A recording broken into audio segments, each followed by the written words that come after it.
Hi, my name is Alex. Thanks for joining us here again at another episode of Korin Product Show. Today I want to explain some of the main differences between the Japanese traditional knives and the Western style knives, as well as Japanese Western style knives. Let me start off with the Japanese traditional. The Japanese traditional is most commonly known for its distinct shape, as well as the fact that it's one-sided. It's completely made by hand, and also it also have a very, very distinctive shinogi line, as you can see, that runs throughout sort of halfway up the blade to almost to the tip. Two interesting things I want to point out about the traditional Japanese knives is that the back of the traditional Japanese knife is not actually flat, as a lot of people might think. It actually have sort of a concave to it. Now the reason being is that traditional Japanese knives are mainly used for stuff with a soft protein, such as fish or vegetables. Now this sort of concave on the back will allow the knife to have an airflow. It's very, very similar to the idea of having a hollow ground on some of the Western style knives. That allows the material or the ingredient to be separated cleanly. Another interesting thing is that here, as you can see, there's a space between the blade and the handle itself. Now this part is actually called a machi.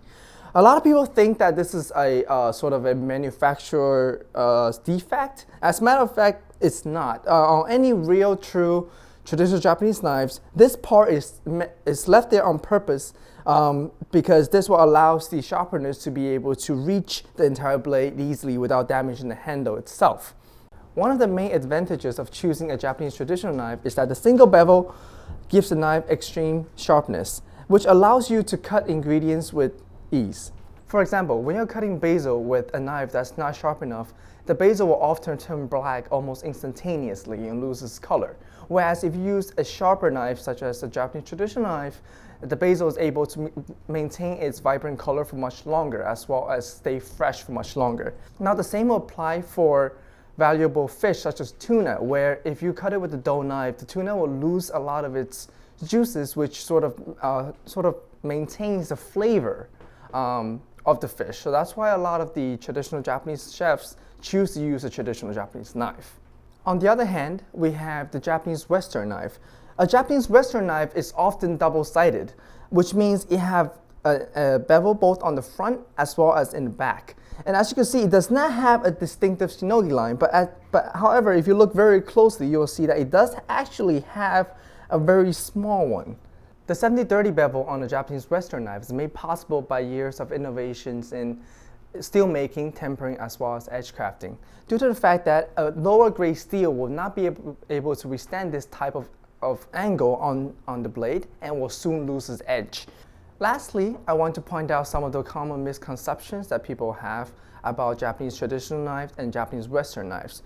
Now I have two knives here that to a lot of the people, when you first look at this knife, you will think, oh, this is a Japanese traditional knife because, well, it sort of have a general shape of the Japanese traditional knife, as well it have this very, very defined shinogi line. However, let's take a closer look. This is actually a Suisun Wadeba. As you can see, even though, yes, it does have a very extreme shinogi line, if you take a closer look, you will see that it's actually have two shinogi lines. The first shinogi line is actually just angled so that it sort of helps you to guide you through the fish. If you look at it very closely, the second shinogi line is actually where the edge is. So as a matter of fact, this is actually a Japanese Western knife. Similar thing could be said about this one. This is a Suisun Wa Sujiki. And as you can see, though, yes, it does have a very, very similar shape to that on the Yanagi. If you look very close, it does not have a very extreme shinogi line on it. And actually, this is a 90-10 bevel. It's going to have a very, very small edge on the bottom of the blade and almost nothing at all on the other side. So these two are actually Japanese Western knives, sort of made to have the aesthetics of a Japanese traditional and have some of the usability of a Japanese traditional knives, but nevertheless, they are Western. I hope this episode gave you a little bit more information on the difference between Japanese traditional knives and Japanese Western knives, or Western knives in general. Now, until next episode, my name is Alex. Thanks for joining us.